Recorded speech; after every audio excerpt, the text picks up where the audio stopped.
They found me alone in the rain, screaming at cars.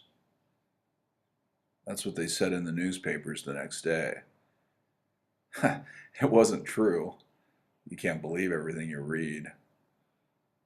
Actually, I wasn't screaming. I was singing a song about revolution, change. I was certain it was coming. It was as real as the rain on my skin. At that moment, something opened for me, something I could never have imagined.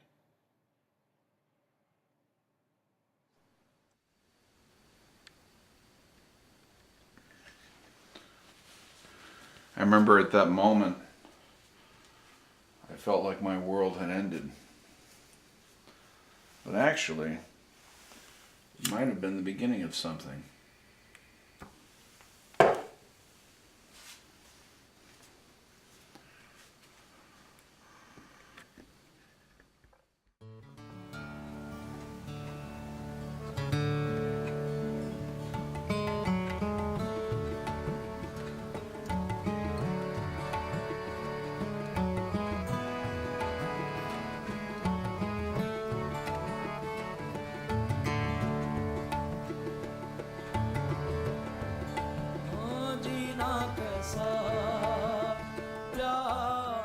That's the remainder of my life.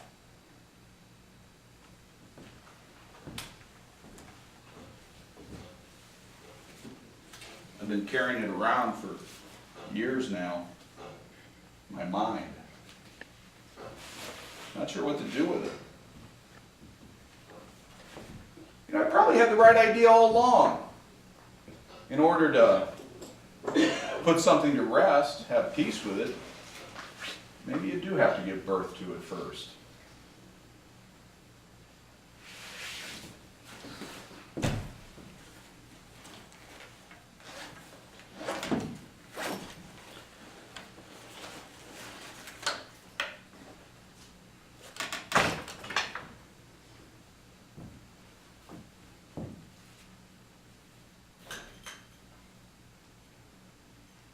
What do you think? 5.5 inches thick, maybe? 48 years of life crammed in these edges. They say the mind is a dangerous neighborhood and you really shouldn't go in it alone.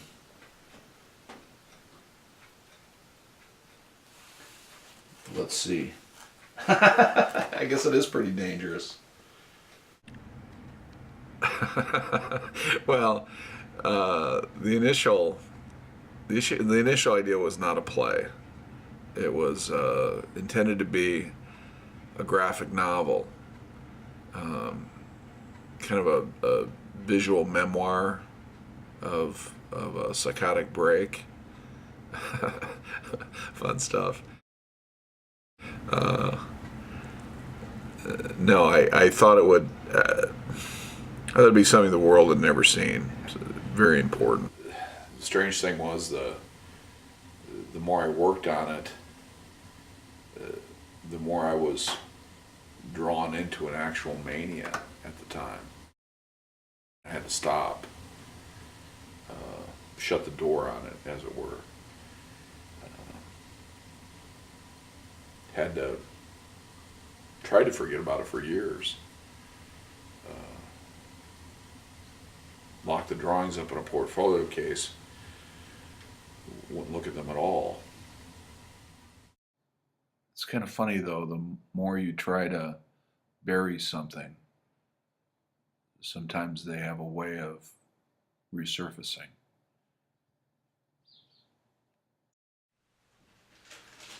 So I held a documentary years ago about the artist Robert Crumb. The film opened in the dark with just one light on over his drawing table. And then you couldn't see his face, just his hand. And he was sketching this really crazy, wild cartoon.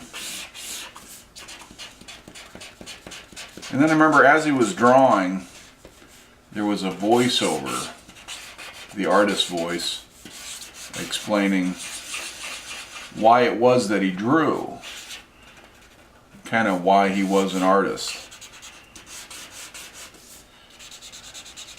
I remember him saying, I draw because I'm suicidal, and I'm suicidal because I draw.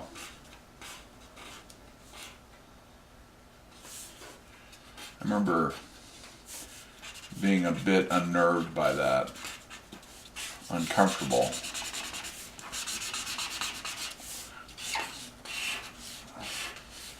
Probably because I recognized some truth in it.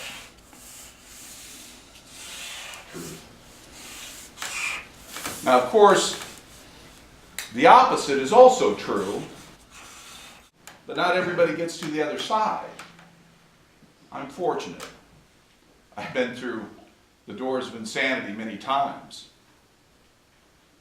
You know the funny thing? I remember the crazy with crystal clarity, even to this day.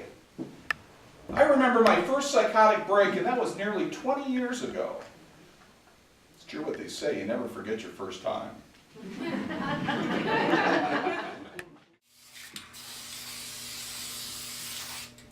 The thing that doctors, I think, and laypersons imagine is that you are almost like in a drunken blackout when you're psychotic and you don't remember anything.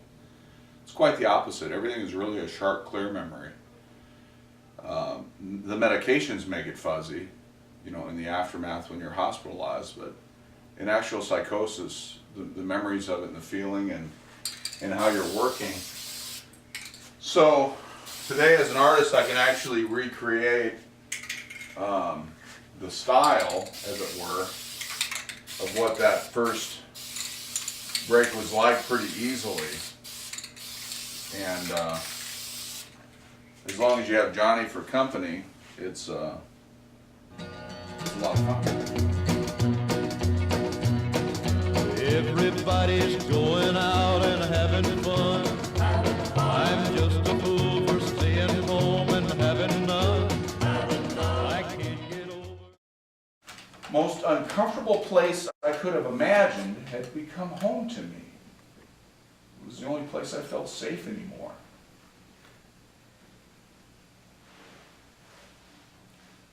Well, outside, the world looks so damn big. I mean, trees, branches reaching up into the sky, leaves shimmering and dancing in the light, and grass. When was the last time I'd seen grass? And the world had gotten awfully big.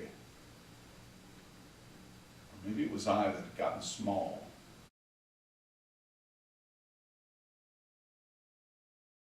They hated their first names. Dorothy on account of the Wizard of Oz, and Everett, well, he hated his middle name even more, Elwood. E.E. Went by Pat instead, to honor his Irish heritage.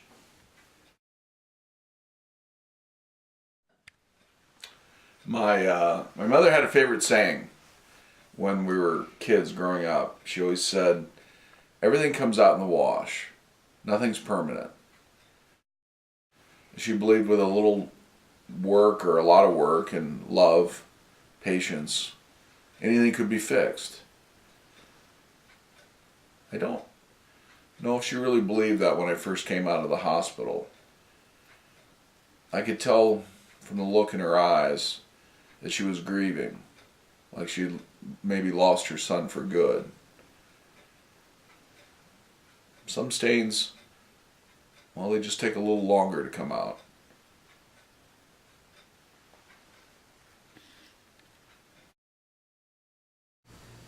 I remember she came to my room. I had all these paintings, drawings on paper, all these screams taped up over all the walls. She put a little Post-it note up in the corner in the midst of all those little screams, secretly. I didn't find it for days later. You know what it said? What's the matter with happy drawings?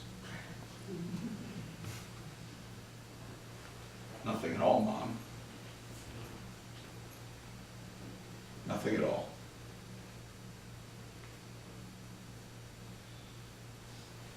Although we're apart, you're a part of my heart. But tonight you belong to me. Way down. My father, I learned much later in life, probably 30 years after he died, that he wanted to be an artist his whole life. But, well, he was raising 9 kids, and the starving artist gig just doesn't work real well. I'm the baby of the family, the last of the line. He loved the fact that I drew, but he was a realist, and he expected things to look, as he would say, the way they're supposed to.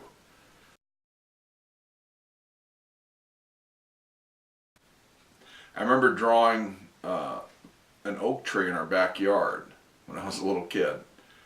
I gave the branches kind of my inner emotional life, you know, the way they moved and danced in the wind and the sun. He absolutely hated the drawing. He said, Bobby, nobody's ever going to pay $1 for something like that. You need to draw the tree the way it's supposed to be. And when he died, for a while my art died too. I kind of was drawing for him, for his approval. And it was my mother who resurrected, as it were, my art career as a young boy at the age of 9.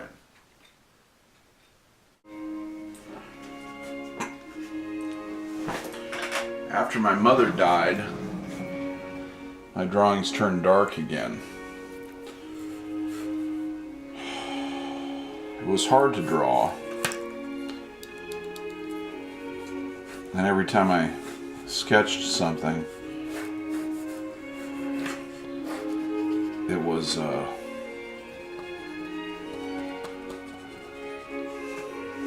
disturbing.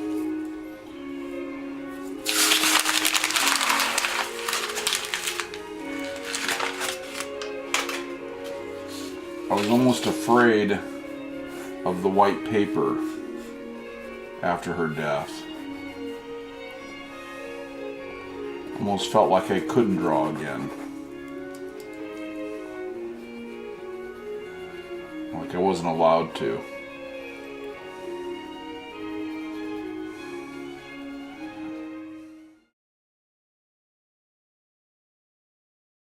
I remember one of the first things I did when I was admitted in a psychiatric hospital 20 years ago was I went straight to the bathroom and started pounding on the glass.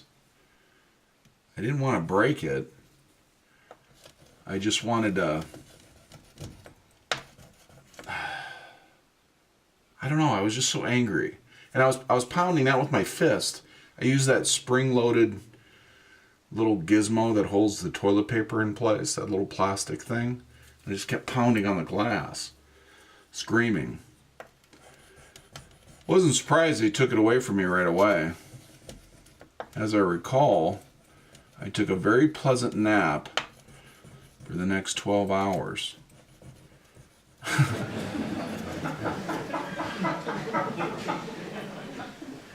I knew I was getting better when it showed up about 2 weeks later. The little plastic gizmo. It was sitting there on the faucet in the bathroom, just magically appeared. So I picked it up, put the toilet paper back on, returned it to its proper place. You know what happened? I was instantly transferred to a better floor. A nicer room. I passed the test. There were plenty of them in a psych hospital. And I tell you, they're easy to figure out. Some stuff you should already know, like being neat and tidy. I mean, with mental health, cleanliness is next to godliness. And that's easy to fake.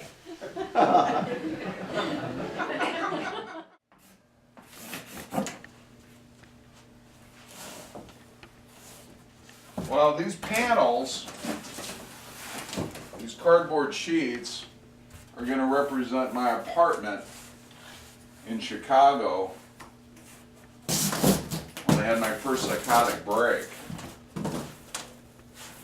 At the time I drew over every inch of the walls. No, the lines started forming on the walls even before I drew them. And the color? I used to be so afraid of color. In school, black and white artist. Lots of brown. No. There was a lot of color here.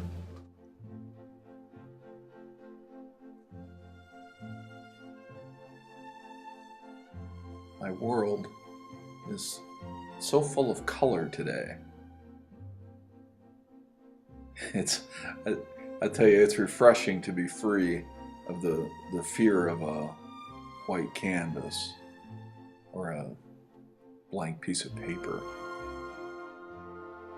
Today, the white simply means that I'm open to new possibilities. Anything can happen. It's a fresh start. I'm not sure what my father might think of my artwork today. But I know somewhere up there my mother is smiling, especially at all these happy drawings.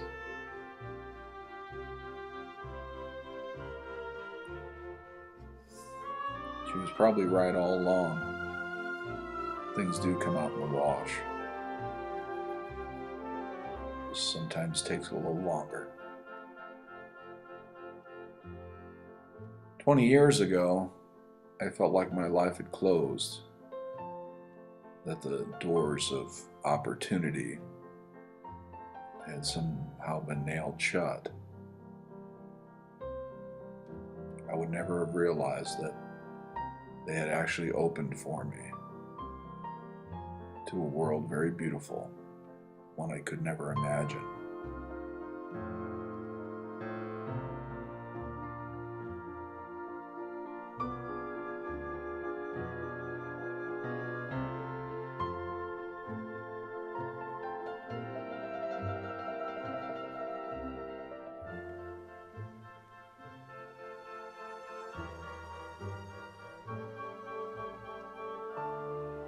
It's very good. Very good to be home.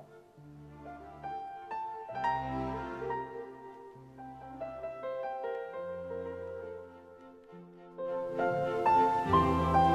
want to sincerely thank all of you for going with me on this journey, for welcoming me home.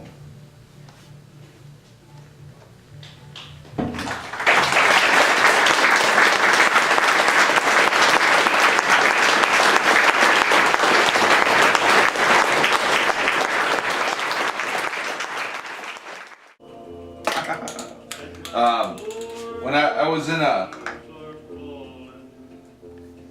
in a psychiatric institution in Cherokee, Iowa, many years ago, 10 years ago, and it was wild. I went to bed every night listening to Johnny Cash. My roommate Roy, homeless man, he had a cassette tape, a greatest hits collection of Johnny, and he played it every night. Just all night long. Flipped the tape over, he had a little cassette recorder, played it all night long, over and over, every single night. I think of worse ways of falling asleep, to be honest with you. I was so broken back then. From Johnny's voice, I knew he understood.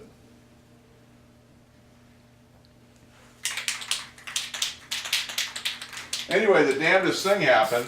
When I got discharged, I couldn't fall asleep for the life of me. The first 3-4 nights I was home, I just tossed and turned. Then I figured it out. The next morning I went out and bought every one of Johnny Cash's CDs I could afford. Ring of Fire, Folsom County Blues. Slept like a baby after that. It's way better than Seroquel or Ativan, if you ask me. Well, you still wake up with the blues, but your head's a lot clearer in the morning.